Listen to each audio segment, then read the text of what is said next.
শ্রীমদ্ ভাগবত গীতা অনুবাদ স্বামী রামসুখ দাস। শ্লোক নাম্বার 18। নৈব তস্য কৃতেনার্থ না কৃতেহেন কশ্চন ন চাস্য সর্বভূতেষু কশ্চিদর্থব্য পাশ্রয়। সেই কর্মযোগ সিদ্ধ মহাপুরুষদের এই জগতে কর্মানুষ্ঠানের কোনো প্রয়োজন নেই বা কর্ম থেকে বিরত থাকারও প্রয়োজন নেই, এবং সমস্ত প্রাণীর মধ্যে কোনো প্রাণীর সঙ্গেই এদের কোনো প্রকার স্বার্থের সম্পর্ক থাকে না। ব্যাখ্যা: নৈব তস্য কৃতেনার্থ, প্রত্যেক মানুষেরই কিছু করার ইচ্ছা থাকে। যতক্ষণ ইচ্ছা কোনো জাগতিক বস্তু পাওয়ার জন্য থাকে ততক্ষণ তা নিজের জন্য করা অসমাপ্ত থাকে। নিজের জন্য কিছু পাওয়ার আকাঙ্ক্ষাই মানুষের বন্ধনের কারণ। সেই ইচ্ছা নিবৃত্তির জন্যই কর্তব্য কর্ম করার প্রয়োজন থাকে। কর্ম দুভাবে করা যায়, কামনা পূরণের জন্য এবং কামনা নিবৃত্তির জন্য। সাধারণ মানুষ কামনা পূরণের উদ্দেশ্যে কর্ম করে, কিন্তু কর্মযোগী কামনা নিবৃত্তির জন্য কর্ম করেন। কর্মযোগে সিদ্ধ মহাপুরুষদের কোনো কামনা না থাকায় কর্তব্যের সঙ্গে তাদের কোনো প্রকার সম্পর্ক থাকে না। সৃষ্টির হিতের জন্য তাদের দ্বারা নিঃস্বার্থভাবে আপনিই কর্তব্য কর্মগুলি হয়ে যায়। কর্মযোগে সিদ্ধ মহাপুরুষদের কর্মের সঙ্গে নিজের ব্যক্তিগত সুখ ও আরামের জন্য কোনো সম্বন্ধ থাকে না। তারা অনুভব করেন যে এই পদার্থ, শরীর, ইন্দ্রিয়াদি, অন্তঃকরণ ইত্যাদি সবই জগৎ সংসারের এবং এখান থেকেই আহরিত, ব্যক্তিগত নয়। সুতরাং এইগুলির দ্বারা শুধুমাত্র সংসারের জন্যই কর্ম করতে হয়, নিজের জন্য নয়। কারণ সংসারের সাহায্য ছাড়া কোনো কর্মই করা সম্ভব নয়।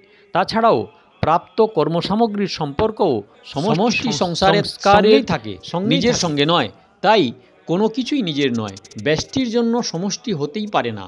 মানুষের এই ভুল করে ফেলে যে তারা নিজের জন্য সমষ্টির ব্যবহার করতে চায়, তার জন্য সে অশান্তি পায়। যদি সে তার শরীর, ইন্দ্রিয়াদি, মন, বুদ্ধি, পদার্থ ইত্যাদি সমষ্টির জন্য ব্যবহার করে, তাহলে সে মহৎ শান্তি প্রাপ্ত হতে পারে।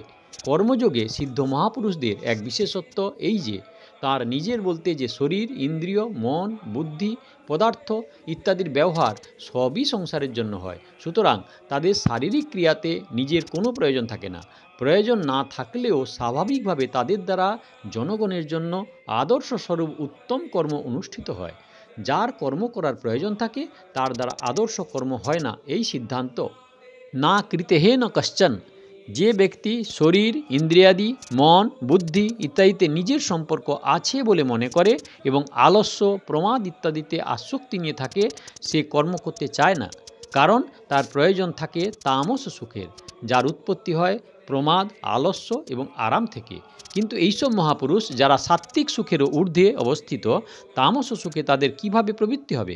কারণ শরীরাদির সঙ্গে তাদের বিন্দুমাত্র বন্ধন থাকে না। তাই আলস্য বা আরামের রুচি থাকার প্রশ্নই আসে না। মর্মকথা: সাধকগণ প্রায়শই কর্ম না করার উপর গুরুত্ব দিয়ে থাকেন। তারা কর্মে বিরত থেকে সমাধিতে স্থিত হতে চান, যাতে কোনো চিন্তার শেষ না থাকে।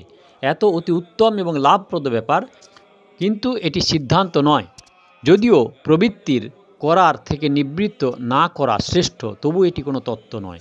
প্রবৃত্তি করা এবং নিবৃত্তি না করা দুই প্রকৃতির রাজ্যে অবস্থিত। নির্বিকল্প সমাধি পর্যন্ত সমস্তই প্রকৃতির রাজ্য। কারণ নির্বিকল্প সমাধি থেকেও বুত্থান হয়, ক্রিয়া মাত্রই প্রকৃতির দ্বারা হয়। প্রকর্ষেণ করণং ভাবে লুট ইতি প্রবৃত্তি, এবং ক্রিয়া ছাড়া বুত্থান হওয়া সম্ভব নয়। সেই জন্য চলা, বলা, দেখা, শোনা ইত্যাদির মতোই শোয়া, বসা, দাঁড়ানো, মৌন থাকা, মূর্ছিত যাওয়া এবং সমাধিস্থ হওয়া ক্রিয়া। বাস্তবিক তত্ত্বে প্রবৃত্তি বা নিবৃত্তি কোনোটিই নেই।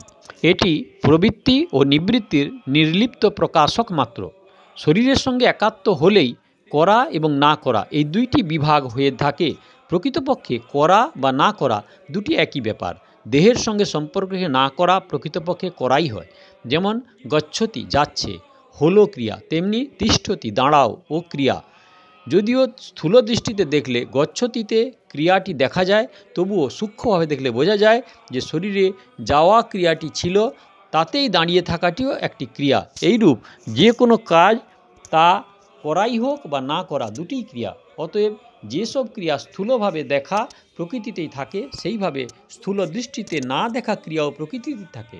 যার প্রকৃতি বা তার কার্যাদিতে ভৌতিক, আধ্যাত্মিক এবং লৌকিক বা পারলৌকিক কোনোরূপ প্রয়োজন থাকে না, সেই মহাপুরুষের কর্ম করা বা না করাতে কোনো স্বার্থ থাকে না। জড়ত্বের সঙ্গে সম্পর্কিত হলে তবেই করা বা না করার প্রশ্ন আসে, কারণ জড়ের সম্পর্ক ছাড়া কোনো ক্রিয়া হতে পারে না।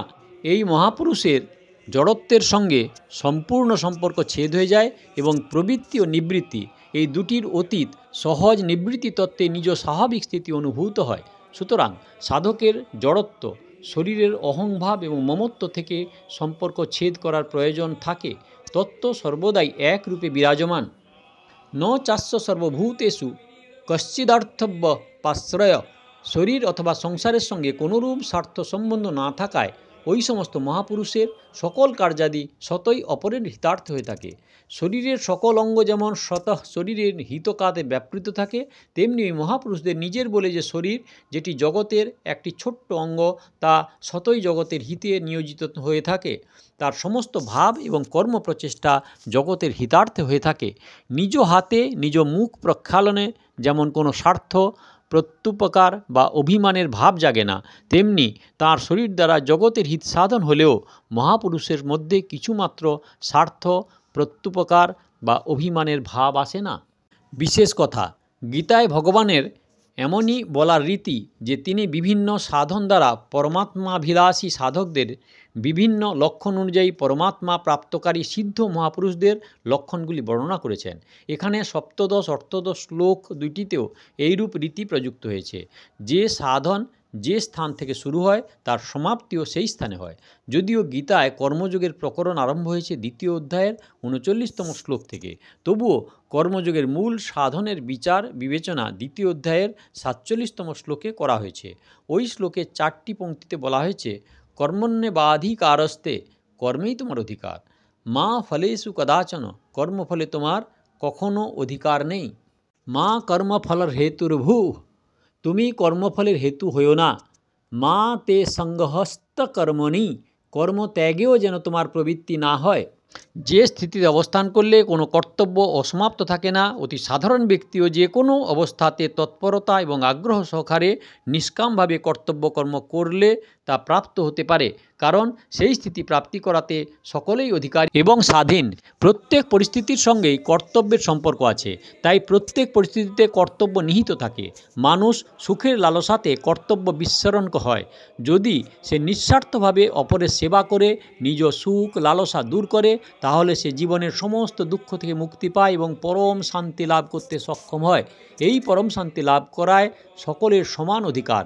জগতের সমস্ত পদার্থ, পদ ইত্যাদি সবার পক্ষে সমানভাবে পাওয়া সম্ভব নয়, কিন্তু পরম শান্তি সকলেরই সমানভাবে প্রাপ্তি হতে পারে। এই হলো শ্লোক নাম্বার 18। দয়া করে সাবস্ক্রাইব করুন, ভালো লাগলে শেয়ার করুন, লাইক করুন। পেছনের শ্লোক শোনার জন্য কাকন বাসুতে ক্লিক করে ভিডিও দেখুন। আগের শ্লোকের জন্য অপেক্ষা করুন, কমেন্ট করুন। যদি কোনো কোশ্চেন থাকে যথাসম্ভব উত্তর দেব।